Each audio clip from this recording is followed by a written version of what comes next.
말씀은 사명의 길을 떠나는 모세가 도중에 겪었던 할례로 인한 어려움, 그리고 애굽에 오는 모세를 맞이하는 아론을 통해서 저희들이 하나님께서 주시는 은혜의 말씀 함께 묵상하며 나누도록 하겠습니다.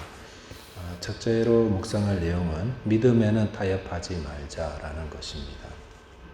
타협할 일이 많은데 그럴 때마다 중심을 바로 세우고 타협하지 않는 신앙, 외골수가 되자는 말은 아닙니다. 바른 믿음을 지켜나가자라는 겁니다. 24절에 보니까 모세가 길을 가다가 숙소에 있을 때에 여호와께서 그를 만나사 그를 죽이려 하셨다라고 하였습니다. 참 이상한 말씀이죠. 하나님이 모세를 설득해서 애굽의 구원자로 이렇게 보내셨는데 왜 그 동일한 하나님께서 애굽으로 향하는 모세를 죽이려 하셨을까? 이유는 나오지 않습니다. 그런데 뒤에 나오는 구절들, 내용들 이렇게 보니까 이게 그 아들에 대한 할례 때문이었구나 라는 것을 알 수가 있습니다. 25절, 26절 보시면 그 십보라가 돌칼을 가져다가 그의 아들의 포피를 베어 그의 발에 갖다 대며 이르되 당신은 참으로 내게 피 남편이로다 하니 여호와께서 그를 놓아 주시니라. 그때 십보라가 피 남편이라 함은 할례 때문이었더라 라고 했습니다. 십보라가 보니까 애굽으로 이렇게 같이 나귀 타고 가고 있잖아요, 아이들하고. 근데 이제 숙소에 들려서 이렇게 쉬는데 멀쩡하던 남편이 갑자기 나오지는 않아요. 근데 충분히 그렇게 그려지는 이유가 갑자기 남편이 그 질병 때문에 사경을 헤매게 되었다는 것입니다. 그러자 십보라가 뭐 죽도 끓이고 다리도 주물러주고 그렇겠지만 왜 갑자기 돌칼을 가져다가 자기 아들의 할례를 행하냐는 겁니다. 그래서 할례를 행하고 난 포피를 가져다가 그 남편의 발에 대면서 당신은 참으로 내게 피남편을 이렇게 했다는 거예요. 왜 갑자기 그런 일을 하죠? 왜 그렇게 했습니까? 왜 갑자기 남편이 죽어가는데 할례는 갑자기 그 바쁠 때 왜 그런 일을 할까요? 그리고 왜 아내가 그 할례를 행하죠? 보통 이렇게 아빠가 하는데, 그리고 왜 그 포피를 남편이 갖다 대면서 당신 참으로 내 피남편 이렇게 왜 하는 거예요? 그렇게 하니까 하나님이 또 모세를 도와주셨어요. 그러니까 이게 앞뒤를 이렇게 보니까 분명히 그 아들의 할례를 행하지 않은 것 때문에 하나님이 모세를 죽이려 한 거다라는 게 이렇게 유추가 된다라는 것입니다. 그래서 왜 모세가 그러면은 아들의 할례를 행하지 않았을까? 그래서 이것도 한 번 더 저희들이 다시 깊이 생각해 보니까 이게 아내 십보라 때문이다라는 것도 살아보신 분들은 아마 대충 다 아실 것 같아요. 첫째 아들은 몰라서 행한 것 같아요, 할례를. 근데 둘째 아들만은 절대는 안 된다, 이런 반대를 했을 거다라는 게 충분히 예상이 됩니다. 모세가 어떤 사람입니까? 그 온유한 사람입니다. 이 지상에 그 모세만큼 온유한 사람 없을 정도로 그렇게 온유한 사람이죠. 화평을 좋아하고 화평 때문에 다툼이 일어나면 자기가 푹 죽어가지고 가만히 있고,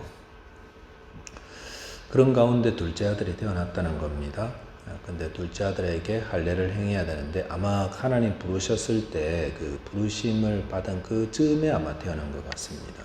그런데 십보라가 너무나 강력하게 반대하니까 엄두도 내지 못하고 그냥 유야무야 넘어가게 되었다는 거죠. 그리고 마침 하나님이 부르셔서 애굽으로 가는데, 하나님의 어떤 하나님입니까? 하나님은 사랑의 하나님이시면서도 공의의 하나님, 또 하나님은 약속의 하나님. 그러니까 아무리 모세를 이스라엘을 구원할 자로 부르셔서 보내셨지만 그가 언약을 지키지 않았잖아요. 어떤 언약입니까? 이스라엘 백성들은, 남자아이들은 난지 8일 만에 할례를 행하지 않으면 백성에게서 끊어진다, 하나님과의 관계에서 끊어져 버린다라는 그런 약속이 있잖아요, 창세기에. 그러니까 그런 걸 지금 안 지켰다는 겁니다. 그러니까 아무리 하나님이 부르신 자라 할지라도 언약을 지키지 않고 약속시키지 않고 나아가는 자를 하나님이 숙소에서 죽이려 하셨다라는 것입니다. 본문을 묵상하면서 그런 생각이 들었습니다. 화평해야죠. 우리가 화평도 지키고 또 관계도 이렇게 다 이렇게 다 좋은 관계로 해야 되지만 그것 때문에 믿음을 포기해서는 안 되겠다라는 것입니다. 믿음으로 막 사니까 관계들이 막 이렇게 어긋나지고 그런 게 너무 싫을 때도 있어요. 때로는 분쟁도 생길 수도 있고. 예수님 오신 이유가 화평케 하기 위함이 아니라 칼을 주기 위함이다. 그런 말씀도 있잖아요. 가족들 간에 부딪히게 하고. 왜 그러죠? 믿음 지키려니까 그런 거죠. 믿음을. 그래서 그냥 그럴 때에 적당히 그냥 타협해서 뭐 시끄러운 게 싫어서 그냥 넘어가지 뭐 그렇게 그런 유혹을 받을 수도 있습니다. 그럴 때 우리가 어떻게 해야 될까요? 우리가 믿음의 사람이라는 거 잊지 말아야 한다는 것입니다. 나의 만족, 내가 원하는 거, 나의 욕심 이런 것 때문에 세상과 벗되는 자는 하나님 스스로 하나님과 원수되는 거다라고 야고보서 4장 4절에서도 말씀하셨습니다. 하나님과 원수되면 어떻게 합니까? 오늘 이렇게 되는 거죠. 모세처럼 하나님의 진노를 받고 그렇게 되는 게 너무 당연합니다. 믿음이 없이는 하나님을 기쁘시게 할 수가 없습니다. 많은 믿음의 선배들이 믿음으로 살려다가 손해도 보고 또 박해도 받고 때로는 목숨도 잃고 믿음 가진 자들이 믿음으로 살아야 하는데 이게 분쟁이 싫어서 그냥 타협해버리고 포기하고 하는 것들은 바른 것이 아니다라는 겁니다. 믿음은 타협의 대상이 아닙니다. 물론 우리가 믿지 않는 자들과 화평하게 지내야겠죠. 그러나 화평하게 지내기 위해서 믿음을 버려서는 안 된다. 그것까지 타협해버려서는 안 됩니다. 저와 여러분들 안에 예수를 믿는 믿음 있습니다. 그 믿음 견고히 지켜서 또 하나님을 기쁘시게 하는 그런 주의 백성들 되시기 바라겠습니다. 두 번째는 모세를 대하는 아론의 태도를 볼 필요가 있습니다. 본문 27절에 보면은 여호와께서 아론에게 이르시되 광야에 가서 모세를 맞으라 하시매 그가 가서 하나님의 산에서 모세를 만나 그에게 입맞추었다라고 했습니다. 모세를 부르신 하나님께서는 아론도 부르셨습니다. 어떻게 나타났는지는 성경에 나타나지 않습니다. 그러나 하나님께서 아론에게 나타나셔서 모세를 맞이하러 광야로 나가라라고 했습니다. 왜 아론을 부르셨냐면 모세가 워낙 자꾸 못한다고 저는 입이 둔해서 말씀으로 이렇게 말로 백성들이 풀지 못합니다라고 계속 강력하게 거절하니까 네 형 아론이 있지 않느냐, 네 형 아론이 말 잘하는 거 내가 안다라고 하면서 아론을 불렀다는 겁니다. 아론은 어떤 사람일까 좀 궁금해졌습니다. 나중에 한번 기회 되면 한번 살펴보려고 하는데 이렇게 톡 갖다 놓으면 아주 그냥 뭐 역사면 역사, 정치면 정치, 문화, 사회, 뭐 교육 모든 게 막 망라하면서도 상대방을 기분 좋게 이렇게 다 해준 그런 사람이 아니었나 생각하는데 그런 아론을 하나님이 모세에게 이렇게 협력자로 동력자로 보내주시고 그래서 하나님께서 모세에게 말씀하시면 모세가 아론에게 이렇게 말해달라. 백성에게 이렇게 하나님이 말씀하셨다라고 하면 아론이 이제 백성의 입장에서 잘 이렇게 이야기해주는 그런 방식으로 사역을 했던 것 같습니다. 30절에 보니까 아론이 여호와께서 모세에게 이르신 모든 말씀을 전하고 그 백성 앞에서 이적을 행하니라고 하였습니다. 아론이 그 모세가 이렇게 전해준 말을 그대로 다 전하고 이적도 아론이 행했습니다. 이적도. 그래서 이런 아론을 보면서 저희가 그 한국 문화 속에서 형이 동생이 이렇게 지도자고 형이 밑에서 이렇게 그 말을 받아서 전하는 그런 모습은 조금 어색한 게 있죠. 그래서 그 뭐 나이가 더 많이 들면 잘 모르겠습니다만, 내가 형인데 그래도 어떻게 내 동생 말 듣고 저렇게 맨날 할까, 뭐 이런 생각도 할 수가 있는데, 체면도 구기는 것 같고 뭐 자존심도 좀 상할 수도 있을 것 같은데도, 아론이 모세의 말을 하나님 말씀으로 이렇게 잘 받고, 또 하나님의 이적도 모세가 하라는 대로 이렇게 잘 하는 거 이렇게 볼 수 있습니다. 그래서 31절에 보면은 백성이 믿으며 여호와께서 이스라엘 자손을 찾으시고 그들의 고난을 살피셨다 함을 듣고 머리 숙여 경배하였더라라고 했습니다. 아론이 모세가 전해준 하나님 말씀 전하고 또 이적을 보여주니까 이스라엘 백성들이 믿었다라고 하였습니다. 믿었다. 이스라엘 백성들이 어떤 사람인가? 출애굽기 이제 이후에 계속 우리 알겠지만, 이스라엘 사람들은 백성들은 목이 곧은 백성, 목이 곧은 백성, 믿음이 없는 겁니다.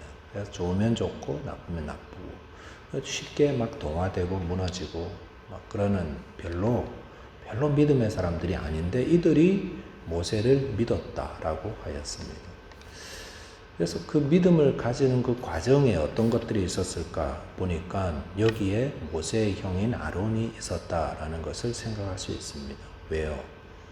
그 처음 말씀을 받고 그 어떤 반응을 보이냐에 따라서 그 다음 사람들이 굉장한 영향을 받습니다. 물론 반대의 경우도 있죠. 처음 말씀을 받은 사람이 그거 뭐 믿을 만한 게 안 된다. 뭐 40년 전에 도망자가 와가지고 지금 뭐 한다고 그런 이런 식으로 아론이 했더라면 이스라엘 백성들 믿음을 가질 수 있었을까요? 또다시 모세를 거부할 수 있었을지도 모릅니다. 그런데 형이면서도 동생의 말을 하나님 말씀으로 받아듣고 또 동생을 통해서 전해준 하나님의 뜻을 그대로 순종하는 겸손하고 자기를 비웠던 아론이 있었기 때문에 그런 아론을 통해서 백성들이 믿음을 가지는데 크게 도움을 받았다라고 할 수가 있는 것입니다. 그래서 교회도 마찬가지인 것 같아요. 교회도 하나님 말씀 받는 자들이 그래도 믿음이 좀 있다고 하는 분들이 그 말씀을 하나님 말씀으로 잘 받고 순종하는 그런 삶을 통해서 믿음이 없는 분들이 보고 같이 따라가는 거죠. 믿음을 누구도 했다는데 그러면서 같이 믿음을 키워나가는 것이 교회의 공동체, 한몸된 교회의 모습이라는 것입니다. 그래서 교회에서 가장 중요한 게 뭐냐면은 이 믿음인데요. 그 믿음은 어디서 나옵니까? 하나님 말씀으로 나오잖아요. 근데 그러니까 그 말씀을 대하는 태도가 그 교회에서는 제일 중요한 겁니다. 제일 중요한 거. 좀 멤버들이, 구성원들이 뭐 좀 좋을 수도 있고 나쁠 수도 있는데 별로 중요하지 않아요. 더 중요한 게 뭐냐? 하나님 말씀을 어떻게 그분들이 받고 있는가에 대한 태도의 문제인 것입니다. 그 성경에 보면은 데살로니가 교회가 굉장히 그 모범된 교회입니다. 모범된 교회. 그래서 주변에 다 이름들이 알려지고 그 데살로니가 교회 대단한 교회, 믿음의 교회, 이런 일도 하고 저런 일도 했지 막 그런 교회인데 큰 교회는 아니에요. 박해도 받고 하는데 왜 좋은 교회인가? 데살로니가전서 2장 13절에 보면은 바울이 이렇게 편지를 썼습니다. 이러므로 우리가 하나님께 끊임없이 감사함은 너희가 우리에게 들은 바 하나님 말씀을 받을 때에 사람의 말로 받지 아니하고 하나님의 말씀으로 받음이니 진실로 그러하도다. 이 말씀이 또한 너희 믿는 자 가운데서 역사하느니라 라고 했습니다. 데살로니가 교회가 어떤 교회냐면 바울이 전하는 복음의 말씀을 바울 그 사람의 말로 받은 게 아니라 하나님의 말씀으로 받았다는 겁니다. 그러니까 그 말씀이 그들 가운데 역사하였다라고 하였습니다. 바울에게 이 복음을 받은 데살로니가 교회는 3주 동안만 복음을 들었습니다. 3주 동안. 3주 전하고 바울은 거기서 머물 수 없어 이렇게 다른 곳으로 이동했잖아요. 그러니까 3주 만에 복음을 받은 교회니까 얼마나 연약하겠어요. 그런데 그 교회가 짧은 기간 동안 복음을 받았음에도 불구하고 아가야와 또 고린도 지역에 그 마게도냐 아가야에 있는 모든 성도들에게 칭찬 듣고 모범된 교회가 됐던 이유는 하나님 말씀을 짧은 기간이지만 하나님 말씀으로 다 받아들였다는 겁니다. 그러니까 그 믿음이 옥토 같은 마음밭에 뿌리 내려가지고 좋은 열매가 맺혀져서 박해도 있고 어려움도 있고 또 교회로서 세워질 별 조건도 안 됐지만 건강하게 세워진 그런 교회가 되었다는 겁니다. 이 말씀은 그 설교자의 말을 무조건 다 믿어라 뭐 이런 메시지는 아니에요. 하지만 말씀을 전하는 자는 성령으로 잘 준비하고 말씀을 받는 자들은 하나님의 말씀으로 받아 순종하는 이런 좋은 교감, 이런 관계가 되고 이런 말씀의 태도가 있을 때에 그 안에서 믿음의 역사가 나타나고 또 그런 교회는 또 건강한 교회가 되는 것입니다.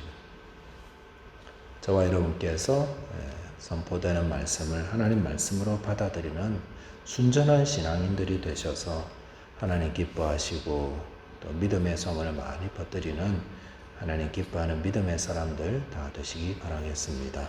네, 기도하겠습니다. 하나님 아버지 감사합니다.